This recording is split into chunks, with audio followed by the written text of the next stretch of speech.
일부에 오신 여러분을 주님의 이름으로 환영합니다.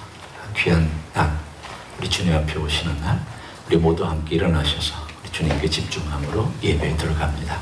조용히 묵도하시겠습니다.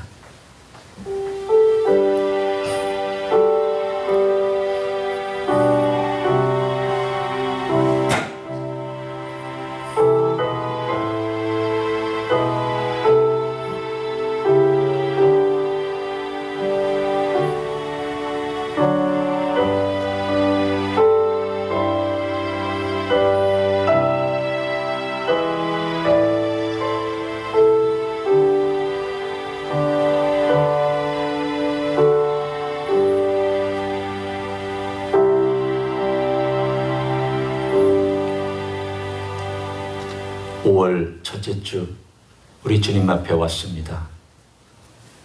우리 주님께서 이 땅에 임하실 귀한 날이 한 주 더 앞으로 다가왔습니다.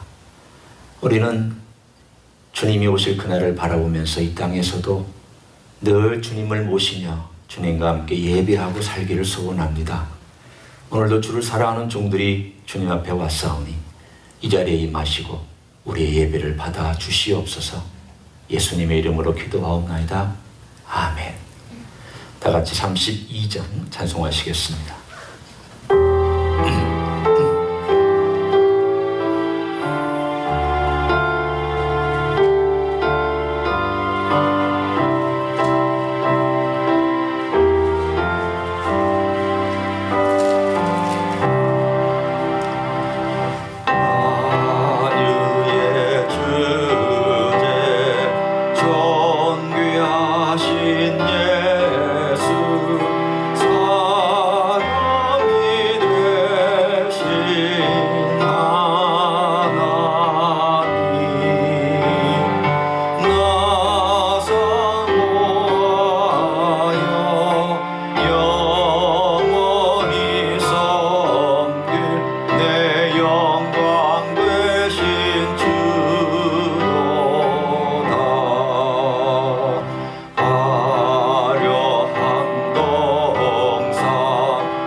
같이 앉으셔서 기도하는 시간을 갖습니다.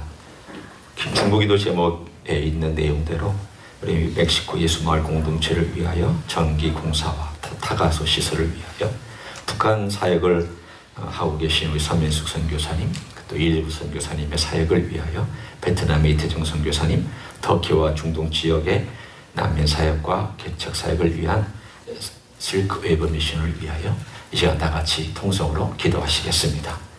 하나님 아버지 앞에 우리의 삶을 드리며 이 시간에 주님 우리가 또한 선교를 위하여 같이 기도 제목을 놓고 기도합니다.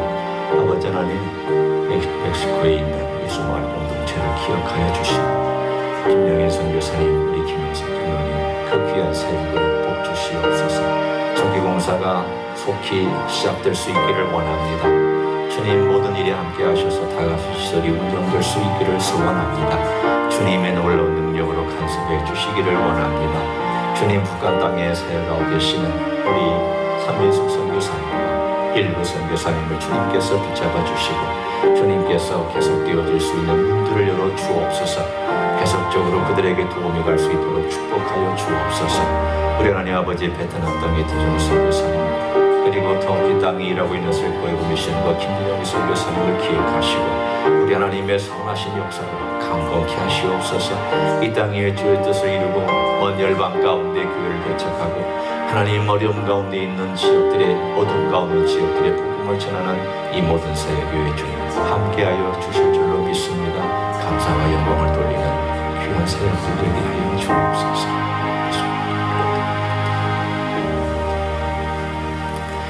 이 모든 기도의 제목을 사랑에 많으신 예수님의 이름으로 기도하옵나이다. 아멘. 우리의 신앙을 사도신경으로 고백하시겠습니다.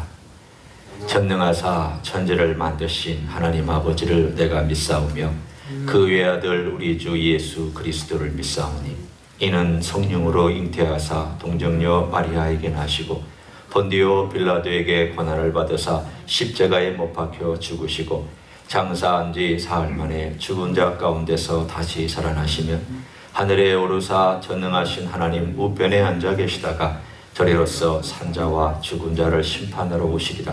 성령을 믿사오며 거룩한 공예와 성도가 서로 교통하는 것과 죄를 사하여 주시는 것과 몸이 다시 사는 것과 영원히 사는 것을 믿사옵나이다. 아멘. 다 같이 일어나셔서 50장 찬송하심으로 봉헌하도록 하겠습니다.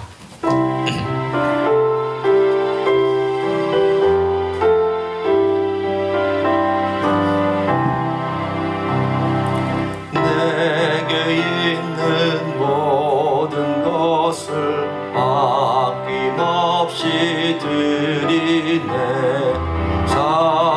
사랑하고 의지하며 주만 따라 살리라.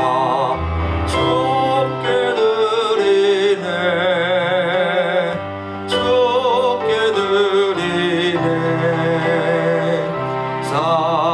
사랑하는 구주 앞에 모두 드리네.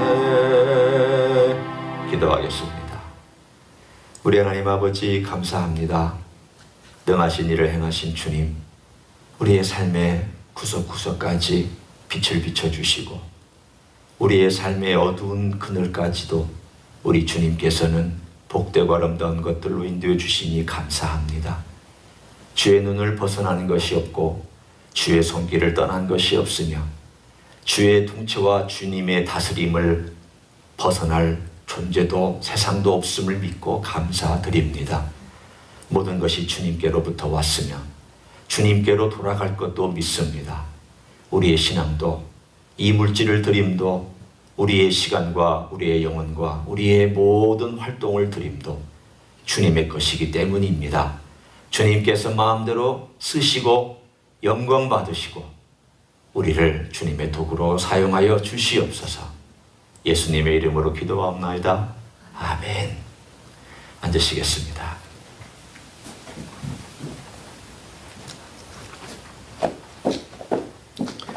오늘 일부 예배 오신 여러분들 주님의 이름으로 환영합니다. 5월 첫째 주 가정의 달입니다. 우리가 함께 가정의 달 더 열심히 기도하고 또 가정이 어떻게 주님 앞에서 나가야 될지에 대하여 주님께 한마디 한마디 기도 제목들을 올리며 살아가기를 원합니다. 다른 광고 여러분 참고로 하시고요. 특별히 새벽 말씀 나눔 방이 있습니다. 이 카톡방에 우리가 실험적으로 우리 여성들 몇 분이서 중심이 되어서 이렇게 해왔는데 이것을 원하시는 분들 신청하셔서 참여하실 수가 있습니다. 남자, 여자 그 성별에 관계없이 만약에 카톡방에 있는 새벽 말씀 나눔 방에 참여하기를 원하시는 분이 있다면 소민재 사모님에게 신청해 주시기를 바랍니다. 귀한 나눔, 말씀을 어떻게 내 삶 가운데서 나눌까 하는 것들을 나누는 이 장소에서 각각의 이야기를 통하여 도전받고 함께 나누는 그런 좋은 시간이 되었으면 좋겠습니다. 오늘 일부에 나오신 모든 분들 우리 좀 일어나셔서 우리 5월부터는 함께 인사하기로 했으니까 좀 이렇게 아직은 악수가 좀 그렇지니까 우리 이렇게 손을 대어서 만나서 같이 인사하시도록 하겠습니다. 주님의 이름으로 여러분을 환영하고 축복합니다. 잘 오셨습니다.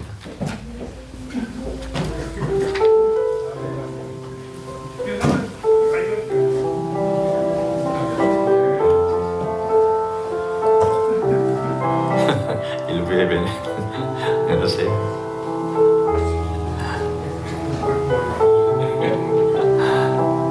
반갑습니다.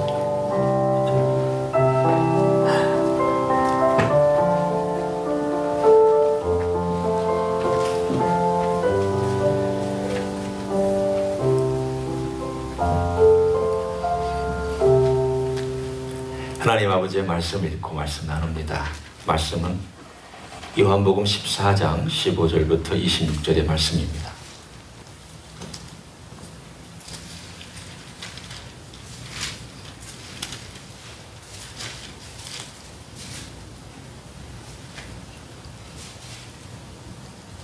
요한복음 14장 15절부터 26절의 말씀으로 제가 읽습니다. 너희가 나를 사랑하면 나의 계명을 지키리라. 내가 아버지께 구하겠으니 그가 또 다른 보혜사를 너희에게 주사 영원토록 너희와 함께 있게 하리니 그는 진리의 영이라. 세상은 능히 그를 받지 못하나니 이는 그를 보지도 못하고 알지도 못함이라. 그러나 너희는 그를 아나니 그는 너희와 함께 거하시며 또 너희 속에 계시겠습니다. 내가 너희를 고아와 같이 버려두지 아니하고 너희에게로 오리라. 조금 있으면 세상은 다시 나를 보지 못할 것이로되 너희는 나를 보리니 이는 내가 살아있고 너희도 살아있겠습니다. 그날에는 내가 아버지 안에 너희가 내 안에 내가 너희 안에 있는 것을 너희가 알리라. 나의 계명을 지키는 자라야 나를 사랑하는 자니 나를 사랑하는 자는 내 아버지께 사랑을 받을 것이요 나도 그를 사랑하여 그에게 나를 나타내리라. 가롯인 아닌 유다가 이르되 주여 어찌하여 자기를 우리에게는 나타내시고 세상에는 아니하려 하시나이까.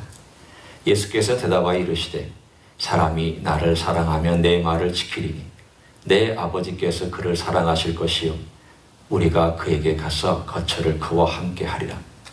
나를 사랑하지 아니하는 자는 내 말을 지키지 아니하나니 너희가 듣는 말은 내 말이 아니요 나를 보내신 아버지의 말씀이니라.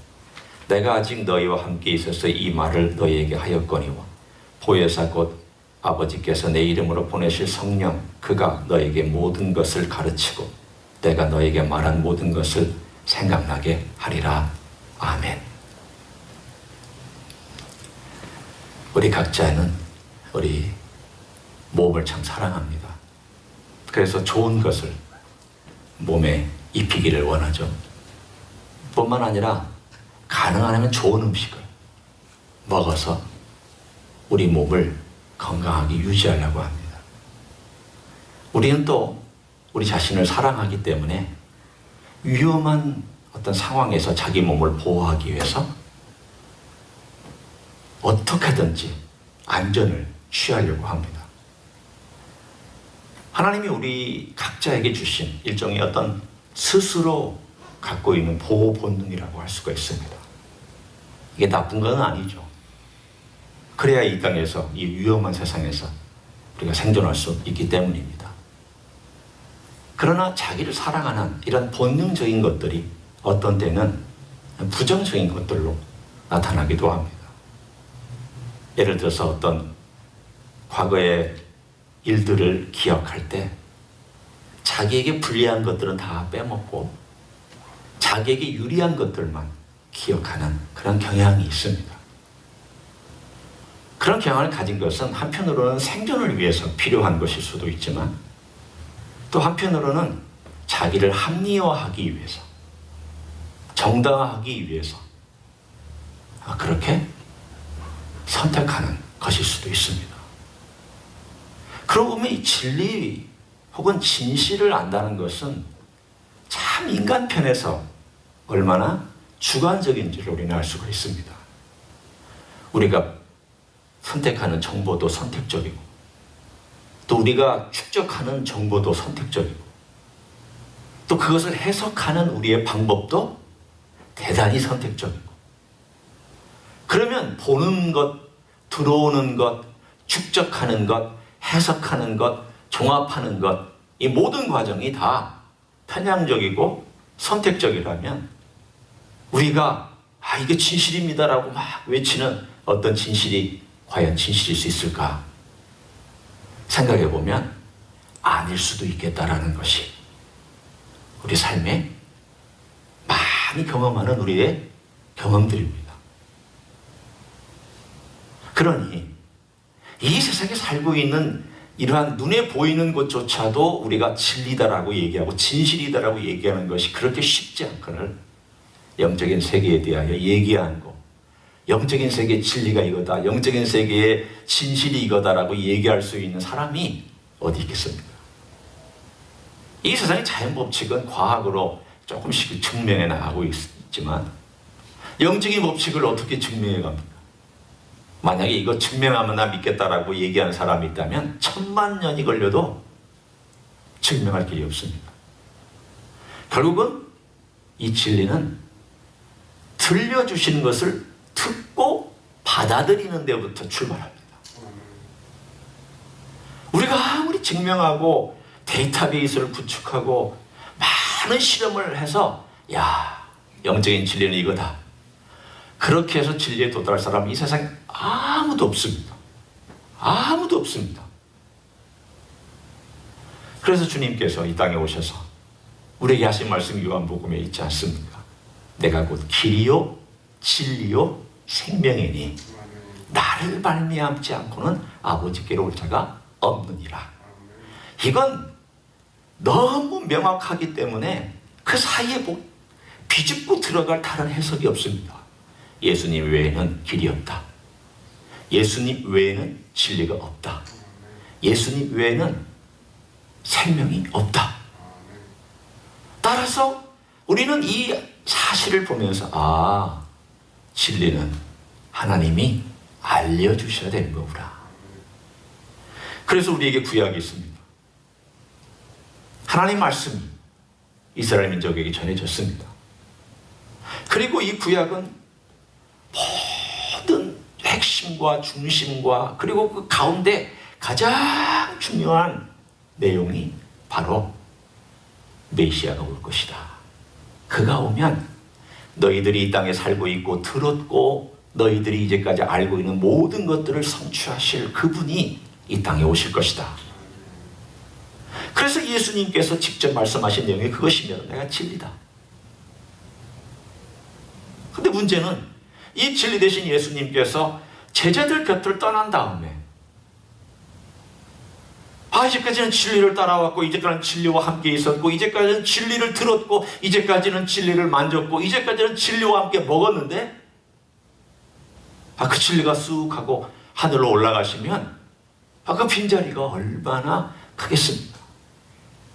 그래서 우리 주님께서 우리가 지난주에 함께 나눴던 것처럼 내가 또 다른 보혜사를 보냈는데 그가 함께 와서 너희와 함께, 우리 주님께서 제자들과 함께 계셨던 것처럼 너희와 함께 계실 거다. 아멘. 그런데 여기에 또 한 가지를 넣어주셨습니다. 나와 달리 그분은 너희 안에 들어가 계실 것이다. 참 묘한 비교와 대조가 되지 않습니까? 예수님은 곁에 계실 수밖에 없습니다. 그런데 성령님은 같이 곁에 계실 뿐만이 아니라 속에도 계신다는 뜻입니다. 그러면 이분이 무엇을 하시기 위해서 우리 안에 계시고 우리 곁에서 우리와 함께 하시면서 우리를 돕는 분으로 역사하시는가? 바로 오늘 본문에 우리가 함께 읽은 내용 가운데 지난주에 이어서 성령님의 또 다른 별명이 등장합니다. 지난주에는 또 다른 보혜사, 이게 성령님의 별명이었다면 오늘 17절에 나와 있는 내용에는 진리의 영이라고 나와 있습니다. The Spirit of the Truth 혹은 The Spirit of Truth 라고 되어 나와 있는 진리의 영이라고 되어 있는 바로 이 표현입니다. 보통 진리의 할 때 이 의가 나오면 우리는 일반적으로 이거는 문법적으로 소유격이다 이렇게 아시죠? 영어에 말하면 of에 해당이 됩니다. 그런데 이 of 혹은 의라고 하는 이 단어가 여러 가지로 해석될 수 있습니다. 문법적으로 말이죠. 첫째는 equal입니다. 똑같은 진리 is equal to the spirit, 영이다. 따라서 이 진리의 영이라고 하는 것은 성령님 자체가 진리 그 자체다라고 하는 말로 충분히 해석할 수 있습니다. 예수님께서도 자기 자신을 얘기할 때 내가 길이요 진리요 생명이다 라고 말씀하신 것처럼 진리의 영이라는 것은 성령님이 진리다 이렇게 충분히 얘기할 수 있는 그런 내용입니다. 이것은 무슨 의미가 우리에게 있겠습니까? 그분은 진리 그 자체 외에는 다른 것을 말씀하시지 않는다는 뜻입니다. 그분의 전체가 진리로 가득 차 있다는 뜻입니다. 그분은 거짓되지 않습니다. 그분은 불결하지 않습니다. 그분은 세상에 오염되지 않습니다. 따라서 세상은 그분을 받을 수 없습니다. 그분이 세상에 그분 안으로 들어갈 수도 없지만 또한 성령께서 세상에 들어가서 세상이 그분을 받게끔 할 수도 없습니다. 왜? 세상은 범죄와 죄와 반역과 오염된 것들로 가득하기 때문에. 그러나 묘하게 예수 그리스도의 보혈로 씻김받은 사람 안에는 들어와서 함께 거하십니다. 그리고 그 안에서 진리 되시는 그분의 그 진실함과 그분의 진리 전체됨이 이 안에서 그 사람에게 영향을 끼치기 시작을 합니다. 따라서 성령님이 안에 들어와 있는 사람의 삶은 진실함을 배워가기 시작합니다. 내가 이제는 참 거짓됐구나. 그런데 어느 순간인가 그 거짓됨이 깨달아지는 거예요. 과거에는 그게 별 문제가 아닌 것처럼 여겨졌고 그것에 대해서 그렇게 중요하게 생각하지 않았는데 진리의 성령께서 내 안에 들어오셔서 내 안에 영향을 행사하기 시작하자 그 진실함과 진리가 내 안에서 이게 잘못된 것이다. 그러면서 그 성령님의 말없는 분위기 속 그 말하지 아니하고도 내 안에 깊이 끼치고 있는 그 영향 때문에 자기도 모르게 따라가기 시작하는 놀라운 일이 진리의 영에 들어있는 첫 번째 메시지입니다. 그런데 진리의 영 성령님이 누구시냐? 그분은 진리다. 이 말씀도 맞는 이야기지만 두 번째 메시지는 오늘 본문에 주님께서 직접 말씀해 주신 내용입니다. 어디에 그것이 있는가 하면 26절에 있습니다. 보혜사 곧 아버지께서 내 이름으로 보내실 성령 그가 너에게 모든 것을 가르치고 내가 너에게 말한 모든 것을 생각나게 하리라. 다른 말로 하면 진리의 영은 진리를 가르치는 성령님이라는 뜻입니다. 진리를 가르칩니다. 진리이신 분이 진리를 가르치는 건 당연하죠. 진리가 아닌 사람이 진리를 가르치면 사람들이 이렇게 얘기할 것입니다. 당신이나 제대로 살면서 그렇게 하세요. 그렇게 얘기할 거예요. 여러분 그렇지 않습니까? 아니 진실하지 않은 사람이 누구 상대방 보고 당신 진실하세요 그러면 그 사람이 어른인 경우는 속으로 말을 못하고 속으로 그럴 거예요. 아이고 당신이나 진실하시면 좋겠습니다. 만약에 그 사람이 친구라면 아마 얘기할 거예요. 너나 진실하고 나한테 진실하라고 얘기를 하라고. 그런데 정말 100% 진실한 분이 100% 진리인 분이 진리에 대해서 얘기를 하면 이건 진리야. 그런데 이 진리가 뭐냐는 거예요. 성령님께서 이 진리를 가르치신다고 그랬는데 이 진리가 오늘 본문에 내가 떠난 다음에 이 성령님이 오시면 너에게 진리를 가르칠 텐데 그 진리는 내가 얘기한 모든 진리를 가르치고 생각나게 할 것이다 뜻입니다. 예수님께서 예를 들어 산상수훈을 우리에게 가르쳐 주셨습니다. 이 산상수훈을 보면 지난 시간에도 얘기를 했지만 처음에 딱 듣는 솔직한 심정은 어렵다, 답답하다, 힘들다. 그렇지만 두 번째는 주님께서 말씀하셨다면 이것을 내가 누군가의 도움으로 이것도 내가 실천할 수 있다. 이게 산상수훈이에요. 그런데 이 산상수훈을 교묘하게 우리가 벗어나는 길이 있어요. 두 가지. 쉽게 얘기하면 두 가지 방법이 있습니다. 하나는 안 해. 아예 그냥 포기해버려. 나 안 해. 이건 인간이 못하는 것이니까 나 이렇게 살 수 없어. 이건 인간이 할 수 없는 거야. 그리고 아예 처음부터 솔직하게 탁 하고 반발하는 첫 번째 산상수훈에 대한 반응일 수 있습니다. 두 번째 방법은 뭐냐면 아주 교묘하게 안 듣는 거예요. 뭐 어떻게 교묘하게 안 듣는가 하면 이것은 아이디어라는 것이지 실제 생활로 주님께서 말씀하신 것이 아니야. 이건 아이디어라게 했던 거야. 마치 이와 같은 거야. 너 이거 안 하면 혼나? 엄마가 얘기해놓고는 진짜 안 했는데도 혼을 안 내는 경우하고 비슷하게 해석을 해버리는 거예요. 이건 하나님이 우리에게 경고하시기 위해서 한 거지 진짜 이렇게 하시지는 않을 거야. 오늘 우리의 삶 가운데서 하나님이 과연 주님께서 과연 진짜 그렇게 하시지 않으면서 경고만 하시기 위해서 이 말씀을 하셨겠습니까? 한 예를 들어봅니다. 주님께서 산상수훈 속에서 주기도문을 가르쳐 주셨습니다. 주기도문에 쭉 보면은 처음 한 세 개는 하나님과의 관계, 그 다음 세 개는 인간과의 관계에 대해서 얘기를 하셨습니다. 그 중에 주님께서 이런 기도를 우리가 늘 드리라고 기도를 알려주셨죠. 우리가 우리에게 죄 지은 자를 사하여 준 것 같이 우리의 죄를 사하여 주시옵고 라고 기도하라고 말씀하셨습니다.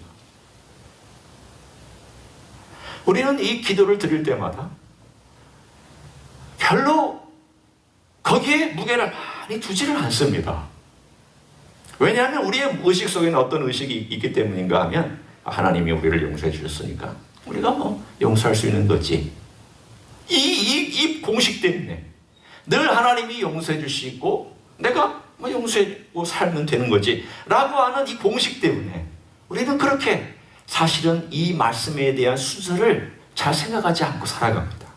그런데 주님은 이것을 역으로 말씀해 주셨습니다. 너희가 용서하듯 용서해달라고 구해라.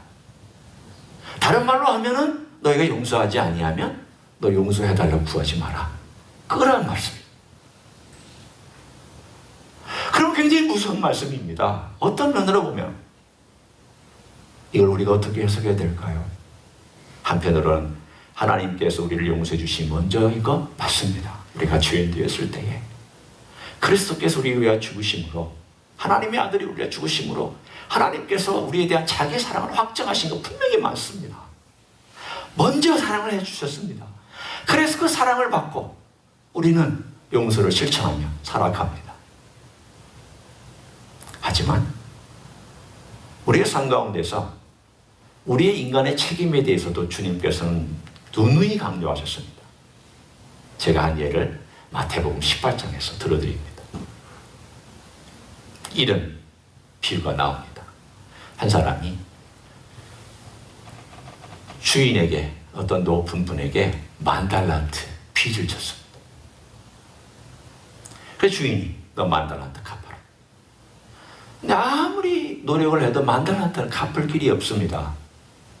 10,000달란트는 무려 하루 한 데나리온으로 따지면은 6천만 데나리온에 해당되기 때문입니다.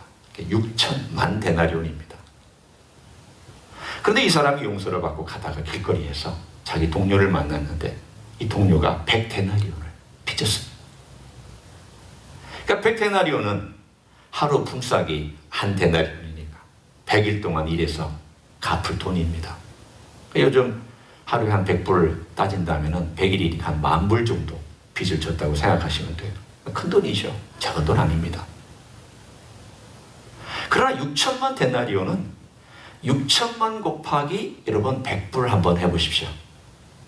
6천만 1 데이스 날 동안에 100불씩이라고 따지면 얼마나 되겠습니까? 한 60억 달러? 아니 60억, 그렇죠. 60억 달러가 되는 거죠. 그러니까 가만히 생각해 보면은 이 비율로 따지면 도무지 말이 안 되는 분량을 용서를 해줬는데 자기 가까운 형제가 빚진 그 100달러를 용서하지 아니하고 고발하고 고소하고 용서하지 않는 그 모습을 다시금 그 주인이 듣고 10,000달러 빚진 자 옥에 가둬라. 그 이야기의 끝은 그 사람이 옥에 갇히는 것으로 끝이 납니다. 이 비유는 우리들에게 뭘 얘기해 주고 있을까요? 참 많은 걸 얘기해 줍니다. 정말 우리가 용서받았다면 용서를 하고 살아야 되는데 용서를 안 하고 사는 그 사람은 그 용서를 어쩌면 무효화시키는, 하나님으로부터 받은 용서를 무효화시키는 것 같은 그러한 메시지가 이 안 가운데서 풍겨 나옵니다. 중요한 일이죠. 따라서 우리는 산상수훈을 들을 때 성령께서 우리에게 말씀하실 때 그 말씀의 한마디 한마디를 들으면서 그 말씀이 내 안에 들어올 때 아, 이것이 나에게 주는 말씀이구나. 내가 이건 피할 말씀이 아니다. 내가 이 모양 저 모양으로 더 못합니다 라고 피하는 것도 안 되고, 이거는 인간이라 할 수 없는 그런 높은 아이디어라는 것이기 때문에 현실과 상관없는 거라고 피하는 것이 아니라 솔직하게 그 말씀 앞에 내가 나 자신을 노출하고 주님 앞에 고백하는 것밖에는 방법이 없습니다. 성령께서 알려주시는 것이 그것입니다. 성령님은 주님의 말씀을 가감하지 아니하고 솔직하게 드러내 주십니다. 그럼 그 드러내는 성령님의 그 가르치심 앞에 우리가 어떻게 해야 되느냐? 방법이 없죠. 도움을 구합니다. 겸손히 엎드립니다. 제가 만약 저는 이렇습니다. 제가 좀 하나님 말씀이나 예수님 말씀에 대하여 쉽게 생각하고 가볍게 생각하고 뭔가 그냥 이렇게 붕 떠서 가는 것처럼 느낄 때가 있으면 이렇게 마태복음 5장부터 6장, 7장을 이렇게 한번 생각해 보거나 이렇게 한번 훑어봅니다. 그리고 나면 꼼짝없이 겸손해집니다. 내가 마음이 가난했나? 내가 용서했나? 내가 누구를 욕하지 않았나? 내가 함부로 말하지 않았나? 주님께서 거기에서 그냥 탁탁탁 던지신 말씀 앞에 내 자신이 나는 이랬나?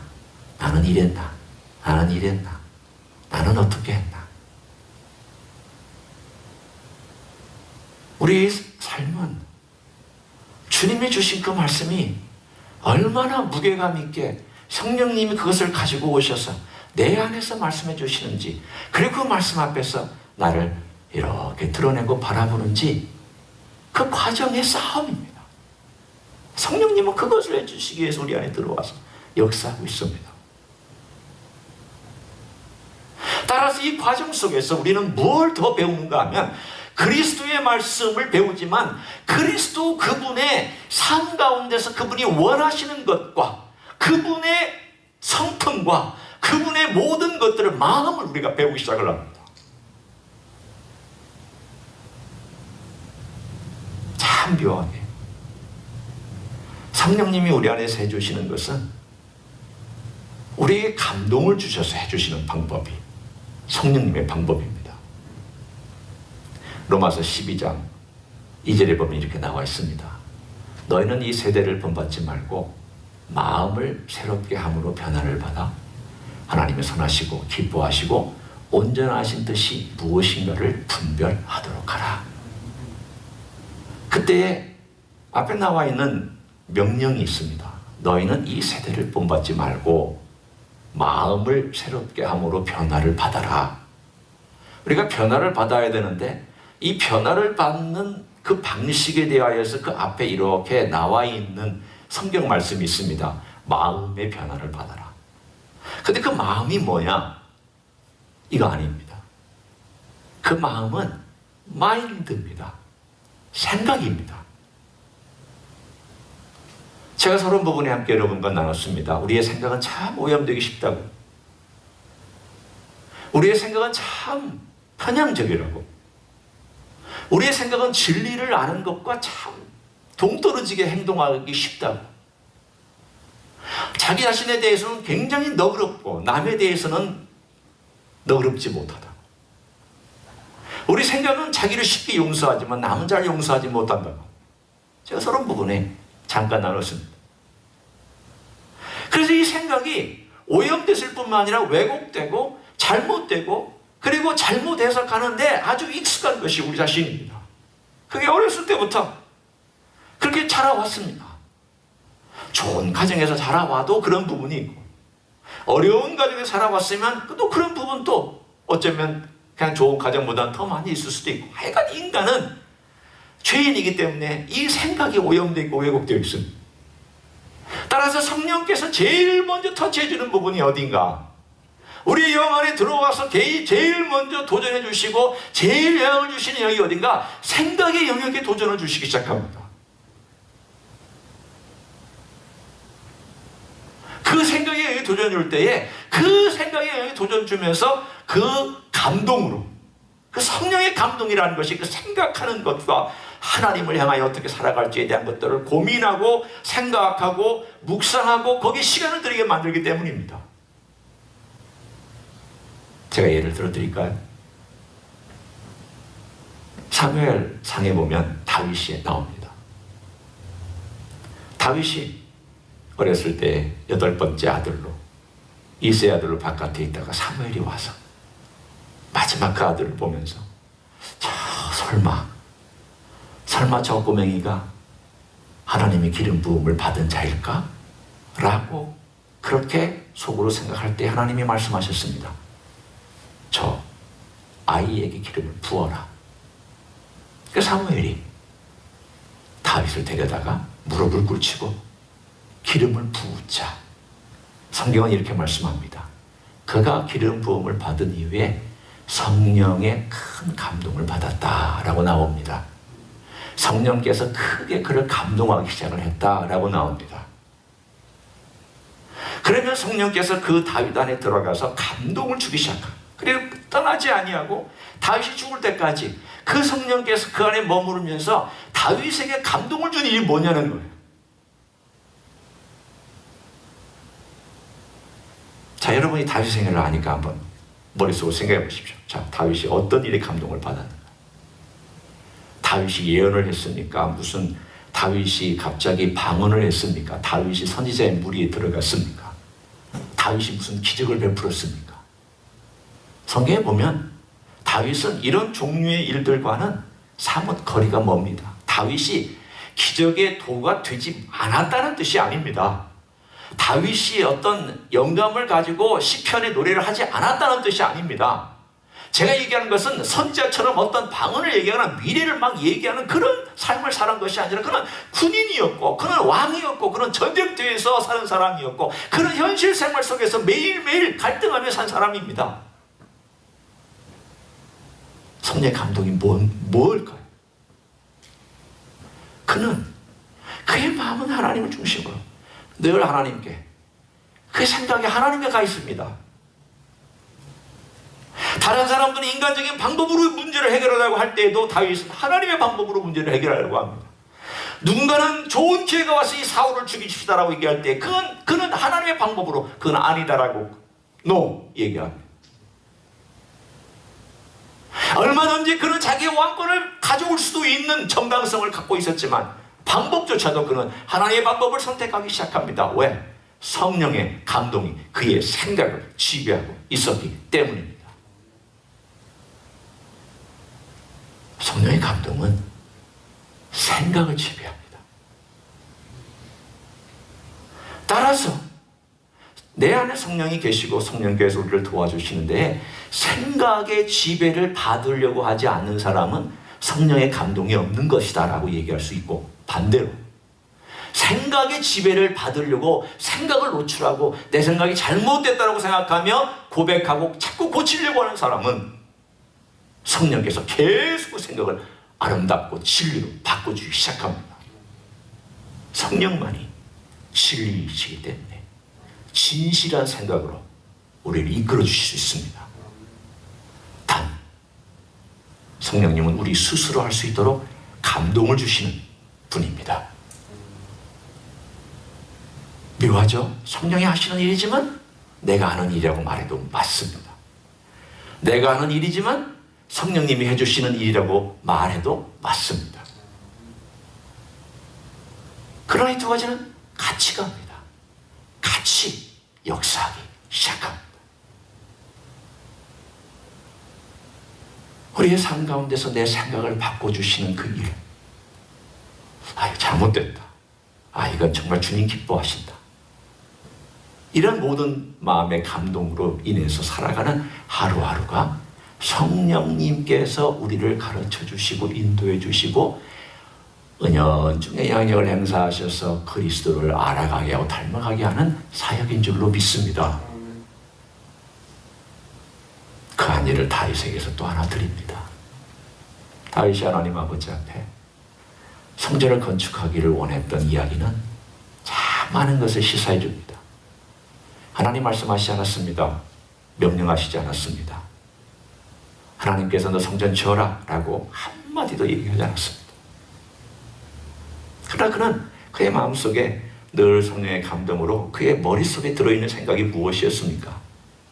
내가 어떻게 하나님을 기쁘게 해드릴 수 있을까? 내가 어떻게 여호와 하나님께 내 삶의 최선을 드릴 수 있을까? 늘 머릿속에 생각하다가 지난 사사기 기간 동안에 성막이 무너지고 또 언약궤가 이리저리 돌아다니는 그 안타까움을 생각하면서 예루살렘에 모시자. 그리고 예루살렘에 성전을 지어서 모든 백성들이 와서 안전하게 예배드릴 수 있도록 하자. 하나님이 이곳에 계시면서 이곳에서 백성들을 만나고 백성들은 또한 하나님을 만나면서 예배하는 놀라운 그 성전을 내가 좀 짓자. 그래서 하나님께 자기 자신이 이거 하겠다라고 먼저 얘기를 했습니다. 하나님, 제가 성전을 좀 짓겠습니다. 그랬더니 하나님께서 아니다. 너는 짓지 못한다. 너는 피를 너무 많이 흘려서 안 된다. 그러자 다윗은 성전을 짓지 않았지만 성전을 짓도록 모든 것을 다 준비를 해놨습니다. 자기 아들이 행할 수 있도록. 저는 지금 여기서 성전을 짓고 앉아 그 얘기를 하는 것이 아닙니다. 중요한 것은 성령의 감동으로 그가 하나님 아버지 앞에 스스로 하나님께 좋은 것과 기쁜 것과 그 마음에 감동된 것을 드리고 싶어 했던 성령의 충만함에 대해서 얘기하고 있습니다. 그것이 성령의 감동입니다. 우리의 삶은 성령의 감동과 성령의 인도하심과 성령의 충만함이 있어야 그리스도의 말씀을 알아듣기도 하고 깨닫기도 하고 실천할 수 있습니다. 이런 삶은 정말 멋진 삶입니다. 올 한 해 동안 우리의 표현은 여기 있습니다. 나는 쉬지 아니할 것인지. 우리 하나님께서 쉬지 아니하고 일하실 때에 성령님께서 내 안에서 쉬지 않고 일하시고 계시거든. 이건 성령님은 쉬지 않고 일하실 수 있는 하나님입니다.